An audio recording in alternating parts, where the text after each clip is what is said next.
Shalom saudara, banyak orang ingin memiliki kekayaan berlimpah. Namun pertanyaannya, setelah mendapatkan kekayaan, bagaimana menggunakan kekayaan tersebut? Nah, dalam VOP kali ini, kita akan membahas tentang penyalahgunaan kekayaan. Mungkin kita pernah mendengar pertanyaan ini, salah atau dosa nggak sih mengumpulkan uang ataupun harta lalu menjadi kaya? Pertanyaan ini seringkali muncul dalam benak kita sebagai orang percaya, karena kita merasa uang dan harta kekayaan erat kaitannya dengan kehidupan dunia dan bukan bagian dari kehidupan saleh orang Kristen. Tentu saja, pemikiran ini tidak benar sepenuhnya, karena Tuhan juga ingin agar setiap anaknya menikmati kehidupan yang baik, layak, dan diberkati selama di dunia ini. Namun, Dia ingin agar hati kita tidak melekat pada kekayaan itu, dan kita memperoleh serta mempergunakan kekayaan tersebut dengan cara yang benar. Sebagai contoh, setelah kita mendapatkan uang, maka uang tersebut dapat digunakan sebagai alat transaksi untuk memenuhi kebutuhan hidup kita sehari-hari, seperti makan, tempat tinggal, transportasi, dan juga membiayai uang sekolah atau kuliah. Bahkan kita juga bisa memakai uang dan harta kekayaan kita untuk menolong orang lain yang membutuhkan tentunya, dan memuliakan Tuhan.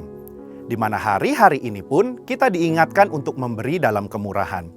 Oleh karena itu, mengumpulkan harta tidaklah salah dan bukanlah dosa, selama hati kita tidak melekat pada kekayaan itu.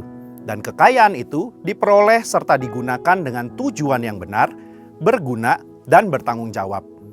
Kita dapat melihat tokoh-tokoh Alkitab seperti Abraham, Ishak, Yakub, Yusuf dari Arimatea, dan Lydia pedagang kain ungu dari Tiatira juga adalah orang-orang yang diberkati dengan kekayaan. Artinya, Tuhan tidak melarang kita menjadi kaya. Namun Alkitab melarang orang percaya memperoleh kekayaan dengan cara yang tidak halal dan menyalahgunakan kekayaan tersebut. Di dalam Yakobus 5 ayat 1-6, Yakobus mengecam orang-orang kaya pada saat itu karena mereka menyalahgunakan kekayaan. Mereka bertindak sewenang-wenang terhadap orang-orang yang bekerja pada mereka dan hanya memperkaya diri tanpa mempedulikan kepentingan orang lain.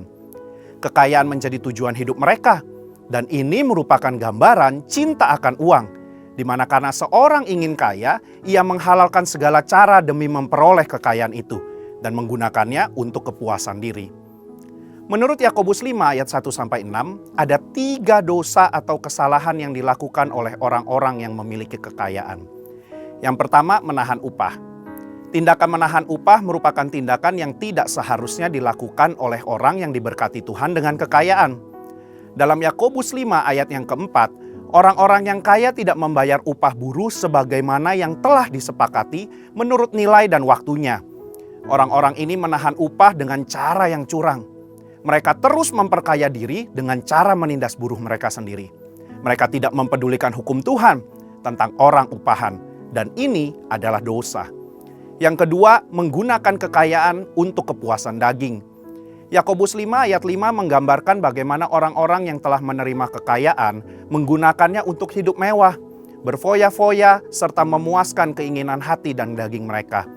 Tentu saja, ini bukanlah tujuan yang dikehendaki oleh Tuhan dan merupakan suatu dosa. Sekalipun kekayaan itu diperoleh dengan cara halal, kita tidak boleh menggunakannya untuk kepuasan diri sendiri. Di sini, Yakobus tidak melarang orang percaya menjadi kaya karena berkat Tuhan. Tetapi kekayaan yang berlimpah itu harus digunakan untuk rencana dan kehendak Tuhan serta memuliakan Tuhan. 3. Menguasai pengadilan. Yakobus 5 ayat 6 memberikan gambaran bagaimana orang-orang yang dengan kekayaan mereka ikut mengadili, menghukum, dan bahkan membunuh orang benar yang tidak dapat melawan. Pengadilan pada masa Yakobus dikuasai oleh orang-orang yang dengan kekayaannya menyuap para hakim dalam memberi putusan. Para buruh yang benar tetapi miskin dikalahkan dengan putusan yang tidak adil dan mereka tidak dapat melawan kembali. Selanjutnya dalam Yakobus 5 ayat 1-3 terdapat konsekuensi bagi orang-orang yang mempergunakan kekayaan dengan cara yang tidak benar. Yang pertama, mereka mengalami kesengsaraan. Yang kedua, lenyapnya kekayaan mereka. Dan yang ketiga, rusaknya watak mereka sendiri. Sebagai kesimpulan, Tuhan tidak melarang kita menjadi kaya. Namun jangan sampai kita memperoleh kekayaan dengan cara yang salah, dan bahkan menyalahgunakan kekayaan tersebut. Di sini, kita diminta untuk memperoleh kekayaan dengan cara yang benar, tidak menindas dan merampas hak orang, serta tidak menghalalkan segala cara. Setelah kita mendapatkan kekayaan tersebut, marilah kita pergunakan untuk memberi dengan murah hati kepada sesama dan memuliakan Tuhan, bukan untuk kepentingan diri sendiri. Biarlah kita menjadi orang-orang yang dipercayakan harta kekayaan dari Tuhan dengan tetap melakukan kehendak-Nya serta memuliakannya lewat kekayaan kita. Saudara, untuk penjelasan lengkapnya dari tim teologi kami, mari buka link yang ada di atas atau scan QR code yang tersedia. Tuhan Yesus memberkati.